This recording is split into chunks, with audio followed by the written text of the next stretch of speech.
Hello, everybody out there at Facebook and KXAN Plus. This is Billy Gates, and this is a special edition of Horns Report, an instant analysis episode after the Cheez-It Citrus Bowl, where Texas won 41-27 behind a massive game by quarterback Arch Manning, nearly 400 yards of offense all by himself. And here to talk about it is KXAN sports reporter and anchor Noah Gross. Noah, thanks for joining me. Roger is watching the game in Orlando. That lucky guy got to see that game unfold.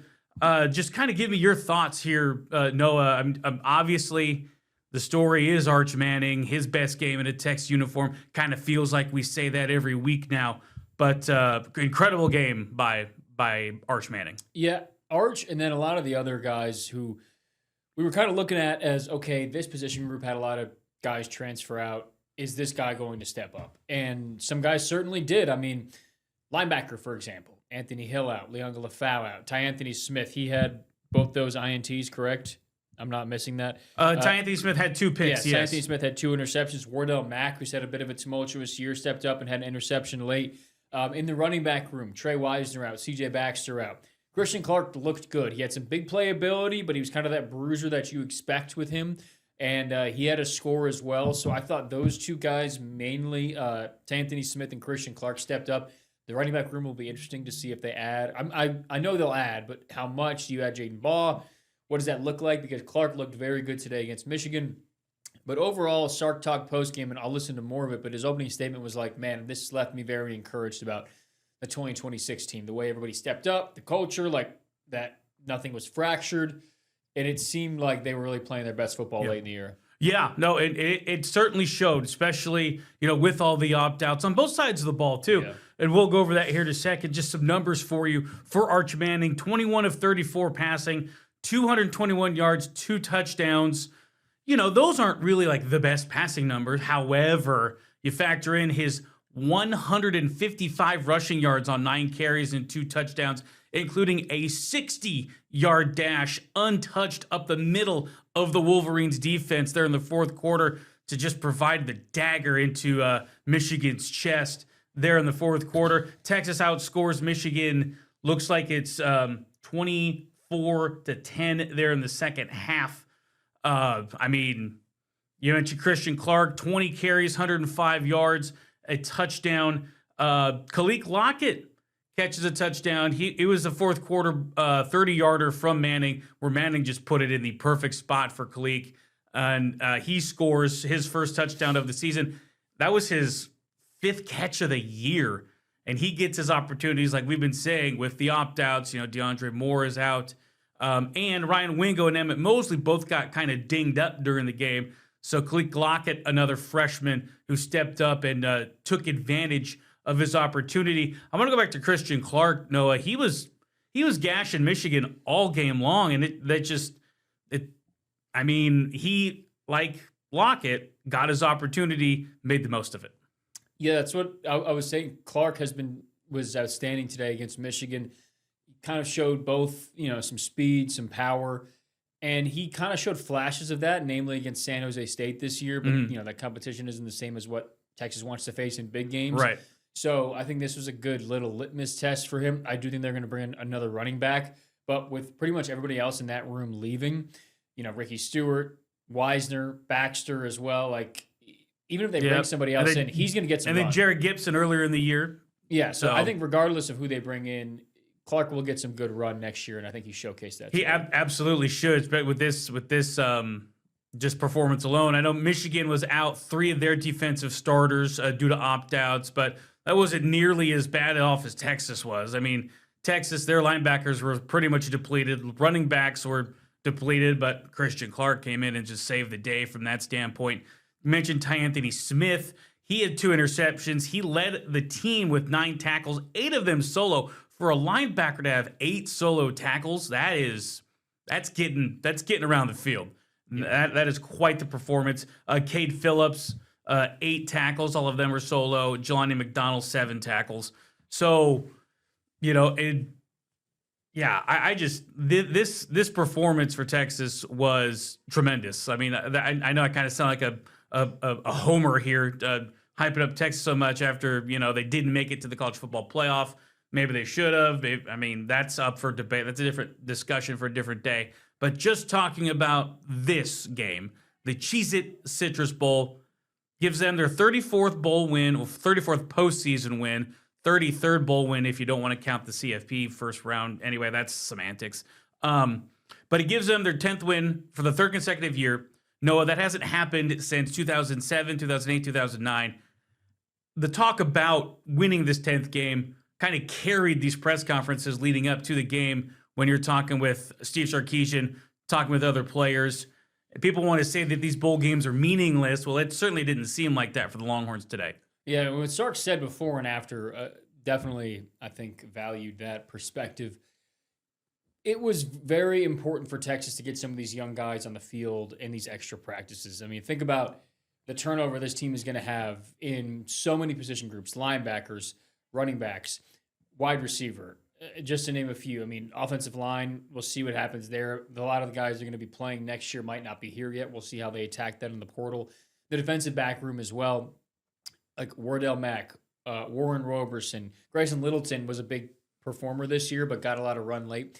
These practices, and to end the year like that, is massive for this Texas team. Now as you go into spring ball, there's so much more confidence from this young group that's going to be key contributors, whether they're starters or guys that are going to flow in throughout the game. They believe they can compete against better competition, and the coaching staff has seen it. And also, you got to think about the new coaching staff that's there, right? This is the first game that they've seen for this new group. Jabbar Jalouk, the new running back coach, is saying, wow, that's the first time I've seen Christian Clark. Yeah. He's pretty outstanding. Will Muschamp looking defensively saying, I'm pretty comfortable having Anthony Smith lead that defense next year. So it's quite a statement for those youngsters. Yeah, and that's a good point you bring up with the new coaches coming in. Jabbar Jalouk with the running backs, replacing Chad Scott, who only lasted a year. And then Will Muschamp, who's had a storied career as both a defensive coordinator and a head coach in the SEC. He replaces Pete Kwiatkowski, who was let go after 5 seasons here. So there's a lot to look forward to for these Longhorn team. Obviously, Arch Manning's going to be coming back. Ryan Wingo's going to be coming back. Even though he was kind of dinged up, he still managed 64 yards on 4 catches. Emmett Mosley, 51 yards on 5 catches. So yeah, Arch did that without his 2 top receivers in the game being healthy and DeAndre Moore transferring. So that was even more impressive.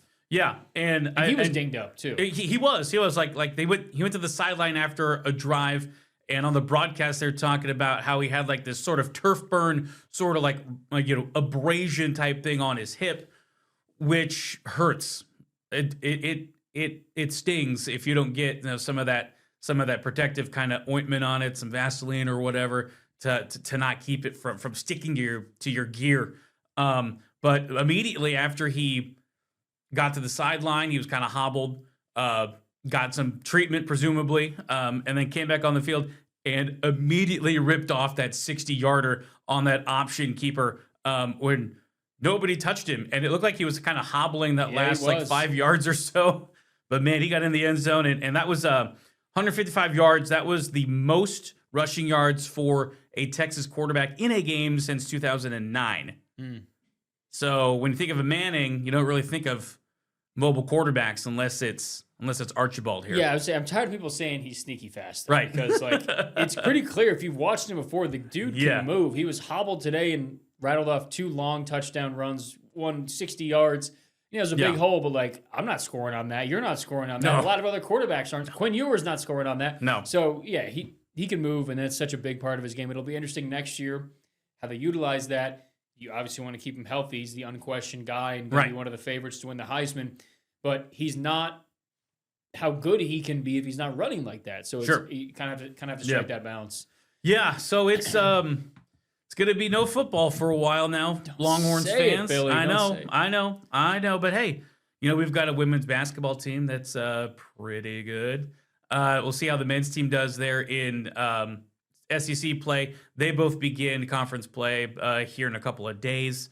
But I mean, it's a nice bow to put on the end of football season for the Longhorns. Noah, just kind of give me your quick sort of thoughts about the season. Obviously, no CFP, that's a disappointment.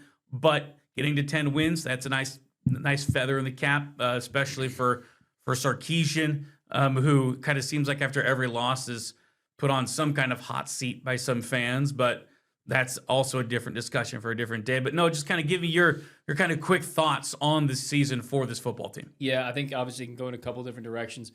Mine is going to be, it wasn't as bad as it could have been.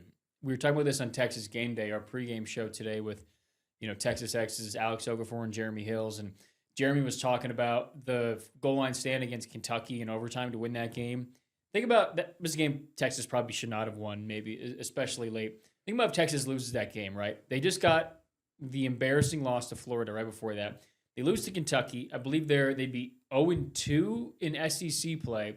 Then they have to face a Mississippi State team right after that, who, if you lose to Kentucky, you might lose to Mississippi State. We'll see what happens there.